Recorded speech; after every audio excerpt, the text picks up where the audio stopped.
What's up, my comic comrades? James Gunn has confirmed the existence of Bat-Mite in Season 1 of Peacemaker, and imps were mentioned several times in Episode 1 of Peacemaker Season 2. So we figured it's time to give Bat-Mite his own origin of episode. He's a fifth-dimensional imp who's a Batman fanboy. And if I was a betting man, I'd imagine he's gonna make his appearance sometime soon in the DCU, potentially Season 2 of Peacemaker. With that said, let's break down his origin. Bat-Mite first appeared in Detective Comics issue 267 in May of 1959. He was created by Batman co-creator Bill Finger and artist Sheldon Moldoff. As I said before, he's a fifth-dimensional imp, the same race as Mixius Spitlick. As far as his origin or how he came to be, it's broken down for us in his first appearance in Detective Comics 267. The issue begins with captions saying, "One night in the home of wealthy socialite Bruce Wayne and his ward Dick Grayson, Bruce says, 'Let's go, Dick. Time for Batman and Robin to start their patrol.' Dick replies, 'Right, Bruce, let's put on our costumes in the Batcave.' Batman says, 'Strange, what's my utility belt doing on the floor? I'm sure I hung it in the closet.' Robin says, 'And my radio belt, who opened it? I always make sure it's closed to keep dust out.' Batman follows up by saying, 'Look, Robin, even the equipment on our lab table has been disturbed.' Robin asks, 'Could there have been a stranger down here in the Batcave?' The voice then says, 'In that case, I better make myself visible.' Robin tells Batman, 'Look, am I dreaming or do you see it too?' Batman answers, 'I'm afraid I do, Robin,' as we see Bat-Mite for the first time, with Robin saying it's an elf dressed in a crazy looking Batman costume as Bat-Mite says hi. He continues to say, 'I'm not an elf. I come from another dimension where all men are my size. Batman, I've observed and admired your exploits for years, so I decided to help you fight crime with my unearthly powers. Won't that be fun? I made myself a costume and I'm calling myself Bat-Mite. Oh boy, will we have fun. Batman, Robin, and Bat-Mite, what a trio.' Batman just looks at him saying, 'A creature from another dimension who wants to work with us? But that's impossible. We'd have a hard time explaining your presence to people. You'd only be in the way. Besides, it takes a lot of training to become a crime fighter.' Bat-Mite then just says, 'Oh, this is very disappointing. In that case, I'd better leave.' As he disappears, Robin says he disappeared, gone back to his own dimension. Batman says, 'Cute little fella. I hate to hurt his feelings, but we certainly couldn't have him around.' Captions from the comic then say, 'Little do Batman and Robin realize as they take off in the Batmobile that an invisible figure rides along with them.' As we see Bat-Mite on top of the Batmobile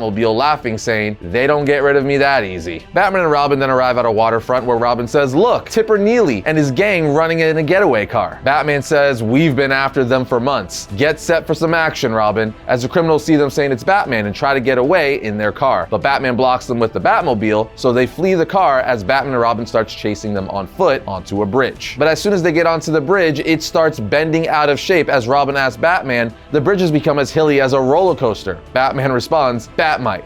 Robin, he said he had strange powers. He's responsible for this.' But Batman and Robin are eventually able to subdue the criminals, even though Bat-Mite is clearly bending the bridge out of shape for some reason. Once Batman and Robin return to the Batcave, Bat-Mite shows himself once more as Batman tells Bat-Mite, 'I ought to spank you.' What was the idea of that stunt? Yeah, that's right. Batman just said he was going to spank a fifth-dimensional imp. Boy, that escalated quickly. In any case, Bat-Mite responds, 'Gosh, Batman, you went after those crooks so quickly, I hardly got to see you in action, so I prolonged the fight a little. I just wanted to have some fun.' Robin's all like, 'Fun,' he says, as Batman tells Bat-Mite, 'Crime fighting isn't fun. It's serious business. Now please go home. All you're doing is making problems for us.' Bat-Mite disappears and says, 'Spoiled sport.' But of course, Bat-Mite doesn't listen and intervenes in their next crime fighting mission. Then back at the Batcave one more time, Batman threatens to spank Bat-Mite once again. It jumped up a notch. It did, didn't it? I don't know, man. I know it was the 50s and all, but maybe Batman has some kind of weird fetish. In the end, Batman finally loses his cool and tells Bat-Mite that ever since you arrived, you caused us nothing but trouble. Now you've had your fun, so please leave us alone